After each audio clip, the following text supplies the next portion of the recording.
Hi 3BHK இந்த படத்தோட review பத்தி பார்ப்போம். ஒரு மிடில் கிளாஸ் ஃபேமிலி ஒரு வீடு வாங்கினா எப்படி இருக்கும் அப்படிங்கறத ரொம்பவே தத்ரூபமா இந்த படத்தை எடுத்திருக்காங்க. மிடில் கிளாஸ் பீப்புளுக்கு ரொம்பவே கனெக்ட் ஆகுங்க. ஏன்னா அந்த அளவுக்கு ரொம்ப நெருக்கமா இருக்கு. எமோஷனா இருக்கட்டும், காமெடியா இருக்கட்டும், ஒரு 4 பேர் ஒரு வீட்டுல இருந்தீங்க அப்படின்னா அவங்களுக்குள்ள என்ன நடக்குதோ அதை அப்படியே ரியாலிட்டியே காமிச்சிருக்காங்க. டைரக்டர் ஸ்ரீ கணேஷ் ரொம்பவே அற்புதமா ஸ்கிரீன் பிளே ரைட்டிங் எழுதியிருக்காரு. படம் கொஞ்சம் ஸ்லோவா தான் போகும், ஆனா கனெக்ஷன் பயங்கரமா இருக்கும். சரத்குமார், தேவயானி, சித்தார்த், மீதா ரகுநாத் இவங்க 4 பேர் சேர்ந்துதான் இந்த படம் ஃபுல்லா வரும். யோகி பாபு, சைத்ரா அச்சர் அவங்க ஸ்கூல் போர்ஷன்ல வருவாங்க, ஃபேமிலி போர்ஷன்ல வருவாங்க. தேவயானி அவங்களுடைய ரோலை நீட்டா பண்ணியிருந்தாங்க. சரத்குமார் சாருக்கு இந்த படம் ரொம்பவே ஆக்டா இருந்தது. சித்தார்த் ஸ்கூல் போர்ஷனா இருக்கட்டும், ஃபேமிலி போர்ஷனா இருக்கட்டும், லாஸ்ட் இயர் இந்தியன் 3ல சித்ரா அரவிந்தன் சோசியல் மீடியான்னு போட்டு கலாய்ன்னு கலாச்சிட்டு இருந்தாங்க. பட் இந்த வருஷம் வேற லெவல் ஒரு இம்ப்ரூவ்மெண்ட். நான் நைட் ஷோ தான் போயிருந்தேன், பட் ஃபுல்லா பாத்தீங்கன்னா ஃபேமிலிஸ் தான் வந்திருந்தாங்க. ஃபேமிலியா போய் வாட்ச் பண்ணுங்க, நல்லா இருக்கும். மற்றபடி மியூசிக், சினிமாட்டோகிராஃபி, ஆர்ட் எல்லாமே அவங்க ஒர்க்கை பர்ஃபெக்டா பண்ணியிருந்தாங்க. அடிதடி, விட்டு குத்து, ஒரு 4 சாங் இருக்கணும் அப்பெல்லாம் நினைக்கிறவங்க இந்த படத்துக்கு வர தேவையில்லை. 2.5 மணி நேரம் படம் இருக்கு. உட்காந்து பாத்தீங்க அப்படின்னா செம பீஸ்ஃபுல்லா போயிட்டு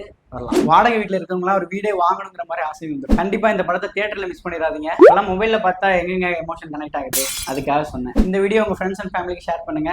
நெக்ஸ்ட் வீடியோல சந்திக்கிறேன். பை.